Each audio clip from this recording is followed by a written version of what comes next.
नमस्कार विद्यार्थी मित्रांनो, द युनिक अकॅडमीच्या ऑनलाईन प्लॅटफॉर्मवरती आपल्या सर्वांचं पुन्हा एकदा सहर्ष स्वागत. कंबाईन पूर्व परीक्षेच्या दृष्टिकोनातून आपण जे 20 प्रश्नांची टॉपिक वाईज आपण सिरीज बघतोय त्याच्यातला हा 5वा व्हिडिओ आहे आणि ज्याच्यामध्ये आपण लोकसंख्या या दृष्टिकोनातून पूर्व परीक्षेवरती प्रश्न जे असतील किंवा संभाव्य मुद्दे जे असतील त्या दृष्टिकोनातून आज आपण चर्चा करणार आहे. साधारणपणे लोकसंख्येमध्ये बदलात्मक माहिती विचारली जाते किंवा ट्रॅडिशनल, मग ती साक्षरता असेल, घनता असेल, स्त्री पुरुष प्रमाण असेल, सर्वाधिक लोकसंख्या सर्वात कमी लोकसंख्या असेल, ह्या गोष्टी विचारातल्या जातीलच. जॉग्राफीमध्ये त्याचं वेटेज असेल, पण इकॉनॉमिक्सच्या दृष्टिकोनातून लोकसंख्या संक्रमण सिद्धांत असेल, आर्थिक विकासाची लाभदायक स्थिती असेल, त्याचबरोबर आपला जन्मदर, मृत्यूदर या संबंधित, वृद्धिदर या संबंधित, त्याचबरोबर लोकसंख्या वाढीचे टप्पे असतील, हा असा डाटा ज्याला आपण साधारणपणे लोकसंख्याशास्त्र या दृष्टिकोनातून राज्यसेवेला असणारा जो घटक आहे त्या संदर्भात डिटेल विधानात्मक किंवा माहितीवर आधारित प्रश्न तुम्हाला विचारले जातील.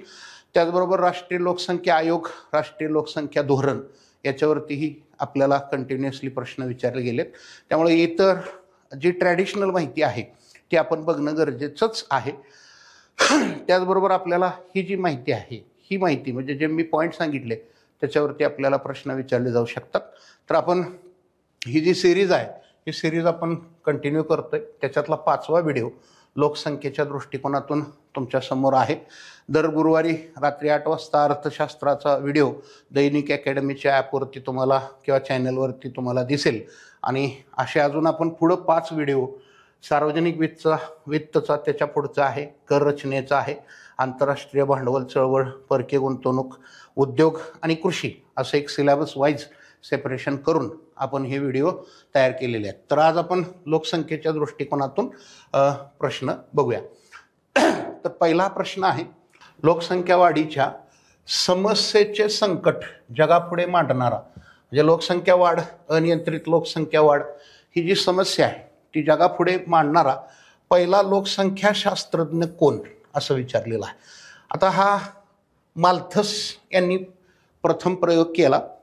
थोडीशी वेगळी माहिती आपण घेतलेली आहे. तर माल्थस, कार्ल मार्क्स, हार्वे लेबेनस्टीन हे लोकसंख्या नियंत्रण, लोकसंख्या वाढ, त्याची कारणं किंवा त्याच्या संबंधित सिद्धांताशी संबंधित लोक येतात. सो त्याच्यात कोणाचं काय म्हणणं आहे ही थोडीशी एक वाक्यात जरी आपण गोष्ट बघितली तर लक्षात येईल. तर माल्थस यांनी 1978ला essay on principles of population structure ही एक साधारणपणे ज्याला आपण म्हणूया की एक निबंध म्हणा किंवा एक प्रबंध म्हणा किंवा एक पुस्तक म्हणा, हे प्रकाशित केलं. तर देशाची लोकसंख्या ही भूमितीय गुणोत्तराने वाढत असते असं माल्थस यांचं म्हणणं आहे. देशाची लोकसंख्या भूमितीय गुणोत्तराने वाढते, पण अन्नपदार्थांची निर्मिती ही अंकगणितीय गुणोत्तराने, म्हणजे अर्थमॅटिक रेशो ज्याला म्हणतो आपण, त्या रेशोने वाढते. आणि लोकसंख्या मात्र जॉग्राफिकल रेशो जो आहे त्या रेशोने वाढते असं म्हणणं कुणाचं होतं, ही बाब आपल्याला विचारली जाऊ शकते. प्रश्न क्रमांक 2, लोकसंख्या संक्रमण हा शब्द म्हणजे डेमोग्राफिक डिव्हिडंट किंवा लोकसंख्या संक्रमणाची स्थिती जी भारताला 91 नंतर प्राप्त झाली आणि आता भारत त्याच्यातनं बाजूला जाईल, ह्या गोष्टीला धरून बऱ्याच वेळा वेगवेगळे प्रश्न विचारले गेले. पण हा सर्वप्रथम कुणी वापरला शब्द, तर वॉरन एस थॉम्सन यांनी हा शब्द प्रयोग पहिल्यांदा वापरला. त्याचं कारण असं की 1929 मध्ये वॉरन थॉम्सन यांनी हा शब्द पहिला वापरला. त्यानंतर फ्रँक डब्ल्यू नोस्ट्रीन यांनी 1945ला ह्याचं समर्थन केलं किंवा त्याच्या अनुषंगाने इतर माहिती, हे दोन लोक, थॉम्सन आणि नोरस्टीन ही लोक किंवा फ्रँक डब्ल्यू नोरस्टीन यांनी ह्या 2 गोष्टी किंवा त्याच्याशी संबंधित माहिती सांगितलेली आहे. आता 2021च्या जनगणनेबद्दल आपल्याला डिटेल इन्फॉर्मेशन असणं गरजेचंच आहे. मग तिला आपण वेगवेगळ्या पद्धतीनं माहिती एकत्रित संचय करून त्याच्यावरती 1 मार्काचा प्रश्न अपेक्षित ठेवतोय. त्यामुळं पूर्णपणे पेपरलेस किंवा ॲप्लिकेशनचा वापर करून डिजिटल म्हणूया आपण किंवा कुठल्याही प्रकारचा मॅन्युअली त्याच्यात डाटा स्टोअर केला जाईल, पण तो डिजिटलमध्ये असेल. हा लोकसंख्या मोजण्याचा प्रयत्न कधी करण्यात आला तर तो पहिल्यांदा 2021 मध्येच केला. त्यापूर्वी कधीही केलेला नव्हता. तर मग त्याच्यात अजून काय गोष्ट दिसते बघा, तर 2021ची जनगणना ही 16 भाषेत होणार आहे आणि त्याच्यामध्ये माहिती एकत्रित करण्यासाठी 13 प्रश्न त्या ॲप्लिकेशनमध्ये असतील, ज्याचे आयुक्त विवेक जोशी हे होते. घोषवाक्य आपली जनगणना आपले भविष्य आणि थीम जी आहे ती थीम आहे लोकसहभागातून लोककल्याणाकडे. मग 2021च्या जनगणनेच्या दृष्टिकोनातून अजून इन्फॉर्मेशन तुम्हाला ह्याच्यात टाकता येऊ शकते. त्यानंतर प्रश्न क्रमांक 4 जे आहे ते आहे महाराष्ट्राची लोकसंख्या ही देशाच्या एकूण लोकसंख्येच्या किती टक्के आहे. 2011 नुसार विचारलं तर ती 9.25% आहे. हा प्रश्न थोडासा हायलाईट करण्याचं कारण की ती लोकसंख्या पर्सेंटेजमध्ये आपल्याला माहीत पाहिजे. आता इथं महाराष्ट्राची तुम्हाला माहीत झाली, मग महाराष्ट्राची देशाबरोबरची तुम्हाला माहीत झाली, मग आता देशाची वर्ल्ड बरोबर काय आहे ती साधारणपणे तुम्ही शोधणं किंवा त्याच्या आधारे तिथं माहिती गोळा करणं ही गरजेची बाब ठरते. तर 9.25% हा राज्याचा वाटा आपल्याला आहे असं म्हणता येईल. भारताच्या लोकसंख्येमध्ये राज्याचा वाटा 9.25% इतका आहे.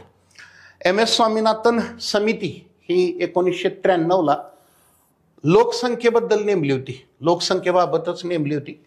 तर ती लोकसंख्येच्या दृष्टिकोनातून कोणत्या गोष्टीसाठी उपयुक्त मानली जाते असं म्हटलं गेलं. तर 2000 सालचं जे दुसरं राष्ट्रीय लोकसंख्या धोरण आहे ते दुसरं राष्ट्रीय लोकसंख्या धोरण हे MS स्वामीनाथन कार्यगट कृतीगट असं म्हणूया आपण, हे त्यांच्या आधारे मांडलं गेलं होतं. पण त्याच्या अगोदरची काही माहिती आपल्याला दिसते.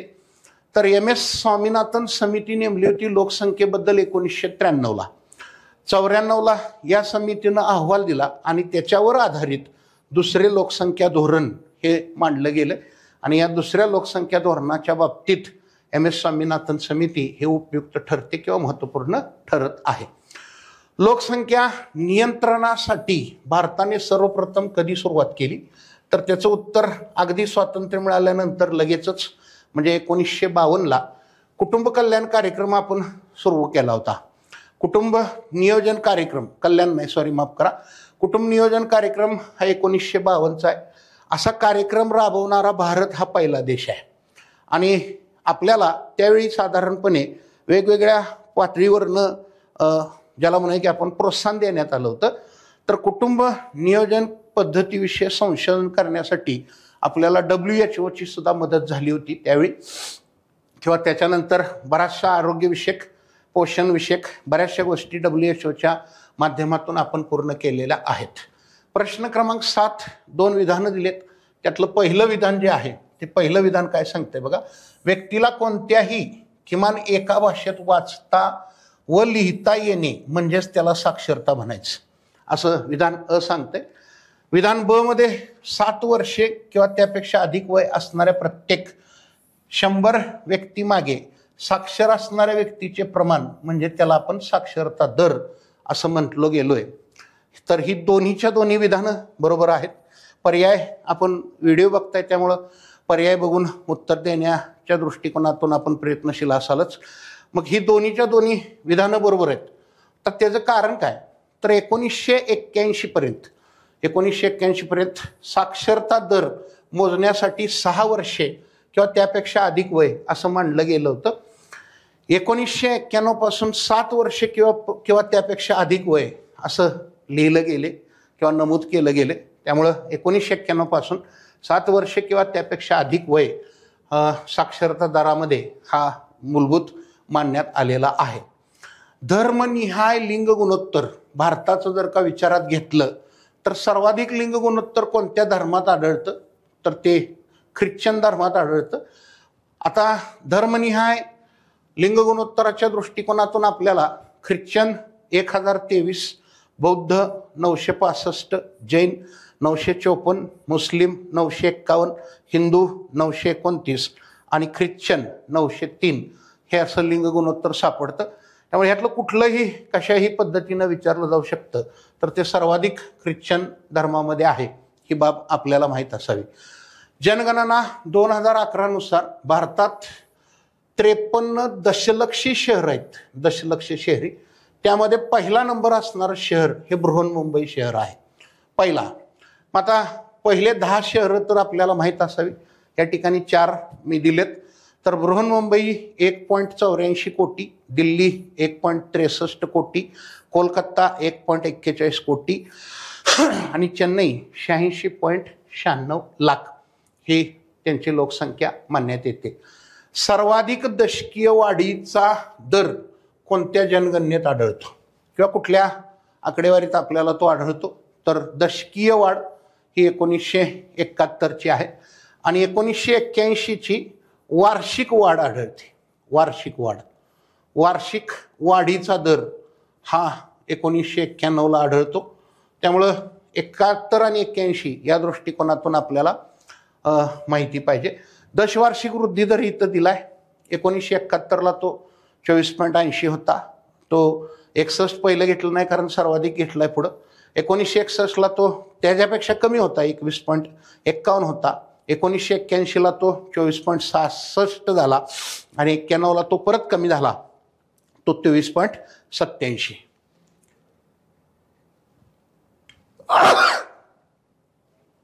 जनगणना 2011 नुसार राज्यातील 60 वर्षे किंवा त्यापेक्षा अधिक वयोगटातील लोकसंख्येचे प्रमाण किती टक्के आहे? ज्येष्ठ त्याला म्हणतो आपण, वृद्ध असं म्हणतो. तर तो वयोगट एकूण लोकसंख्येच्या किती टक्के आहे? तर तो 9.9% इतका आहे. ही बाब लक्षात घेणं गरजेचं आहे. तर हे 2011 नुसार 60 वर्षे किंवा त्यापेक्षा अधिक वयोगटातील लोक हे 2001 नुसार 11 नुसार ते बघितलं. 2001 नुसार ते प्रमाण 8.7% इतकं आढळत आहे. प्रश्न क्रमांक 12. जनगणना 2011 नुसार राज्यातील 20% लोकसंख्या किशोरवयीन म्हणजे ज्यांचा वयोगट 10 ते 19 वर्ष आहे. त्यानंतर युवा गटाची लोकसंख्या ज्यांचा वयोगट 15 ते 24 वर्ष आहे.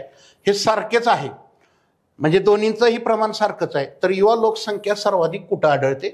तर युवा लोकसंख्या ही सर्वाधिक गडचिरोली या ठिकाणी आढळते. ती 20.5% आहे. म्हणजे गडचिरोलीच्या लोकसंख्येपैकी 20.5% हे युवा कॅटेगरीत लोक येतात. ही बाब आपल्याला लक्षात आली पाहिजे.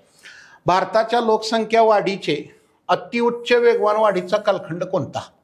अतिउच्च वेगवान वाढीचा कालखंड हा 1951 ते 1981 आहे. त्याच्या अगोदर 1921 ते 1951 आणि त्याच्यानंतरचा 1981 ते 2011. मग आता त्याच्यात आपल्याला दिसते की 1901 ते 1921 ही ऋणात्मक वाढ दिसते. आता ऋणात्मक वाढीचा संबंध हा 1911 ते 1921 या संबंधित आहे. 0.31% ही ऋणात्मक वाढ या ठिकाणी दिसते आणि म्हणूनच आपण 1921ला महाविभाजनाचं वर्ष असं म्हणतो. 1921 ते 1951 स्थिर लोकसंख्येचा कालखंड असं आपल्याला म्हणता येईल. 1951 ते 1981 अतिउच्च वेगवान वाढीचा कालखंड, ज्याच्यामध्ये 1960 ते 70 ह्याला आपण लोकसंख्या विस्फोट असं म्हणतो. आणि 1981 ते 2011 हा घसरता वृद्धी दर असं म्हणलेला आपल्याला किंवा ती आता तो दर घसरताच आहे किंवा सकारात्मक आपल्याला दिसतंय की हा दर घसरत चाललेला आहे. मुळात आपला बंच मोठा आहे, त्यामुळे तो दर घसरत जाणार किंवा घसरत जाईल ही बाब लक्षात येते. प्रश्न क्रमांक 14. 2011च्या जनगणनेनुसार भारताची लोकसंख्या घनता विचारली. ती 382 इतकी आहे. 382 ही घनता आपल्याला दिसते. तर 2001 नुसार ती 325 होती. 2011 नुसार ती 382 आहे. जनगणना 2011 नुसार राज्यातील पुरुष साक्षरता व स्त्री साक्षरता. तर पुरुष साक्षरता 88.4, स्त्री साक्षरता 75.9. त्याच्यात आपल्याला 2011 नुसार इथं दिसते बघा, 2011 नुसार 88.4, स्त्रियांची 75.9, एकूण साक्षरता 82.3. 2001 नुसार पुरुष साक्षरता 86.0, स्त्री साक्षरता 67.0 आणि एकूण साक्षरता ही 76.9%. साक्षरतेवरती एक प्रश्न अपेक्षित आहे, त्यामुळे साक्षरतेशी संबंधित बाब या ठिकाणी घेण्यात आलेली आहे. म्हणजे साक्षरता असेल, घनता असेल किंवा लिंग गुणोत्तर असेल, स्त्री पुरुष प्रमाण, याच्यावरती प्रश्न अपेक्षित मांडला जातो. बालकांमधील मुलामुलींचं प्रमाण 2011 नुसार सर्वात कमी कोणत्या राज्यात आहे, तर ते हरियाणामध्ये आहे सर्वात कमी बालकांमधील. तर 2011 नुसार राज्यातील स्त्री पुरुष प्रमाण 929 आहे. ते सर्वाधिक आढळते 1084 केरळला, सर्वात कमी आढळते दिल्लीला 868. बालकांमधील मुलामुलींचे प्रमाण 894 आहे, सर्वाधिक अरुणाचल प्रदेशला आढळते ते 972 आणि सर्वात कमी हरियाणाला आढळते ते 834. एवढी माहिती जरी आपण बघितली तरी सुद्धा आपल्याला एका प्रश्नाचं उत्तर देता येऊ शकतं. जनगणना 2011 नुसार राज्यातील स्त्री पुरुष प्रमाण आणि बालकांमधील मुलामुलींचे प्रमाण अनुक्रमे किती आहे, तर स्त्री पुरुष प्रमाण 929 आणि बालकांमधील मुलामुलींचे प्रमाण हे 894 हे आपल्याला लक्षात आलं पाहिजे. पुढचा प्रश्न आहे, एखाद्या भौगोलिक क्षेत्रात साक्षरता दर अधिक असणे, सरासरी आयुर्मान अधिक असणे, बालमृत्यू दर कमी असणे अशा स्थितीला काय म्हणायचं, तर ह्याला आर्थिक विकासाची लाभदायक स्थिती असं म्हणतात. आर्थिक विकासाची लाभदायक स्थितीमध्ये साक्षरता जी असेल ती साक्षरता अधिक असते किंवा जास्तीत जास्त लोक साक्षर असतात. ह्याचा परिणाम उत्पन्नाशी पण असतो, परिणामी आयुर्मानाशी पण असतो, त्यामुळं आयुर्मान सुद्धा त्या ठिकाणी जास्त असतं. त्याचबरोबर डिपेंडन्सी कमी असते आणि पोषण मूलभूत तत्व पूर्ण झालेले असतात, त्याचा परिणाम बालमृत्यूही कमी असतो. ह्या तीन स्थितीचा किंवा तीन परिस्थितीचा संबंध हा आर्थिक विकासाची लाभदायक स्थिती अधिक असण्याशी आहे असं आपल्याला म्हणता येईल. साधारणपणे हे प्रश्न जे होते या प्रश्नांच्या आधारावरती लोकसंख्येच्या दृष्टिकोनातून आपण एक प्रयत्न केला की ज्याच्यामध्ये आपण हे प्रश्न घेतले किंवा त्याच्यानुसार आपल्याला काही विशिष्ट बाबी ह्या बघणं गरजेचं होतं.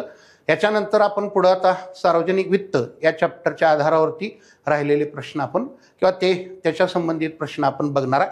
त्यामुळं लोकसंख्येबद्दल थोडंसं वेगळा विचार करून प्रश्न इथं देण्याचं काम करण्यात आलेलं आहे. पुढचा जो व्हिडिओ असेल तो सार्वजनिक वित्तचा असेल. धन्यवाद.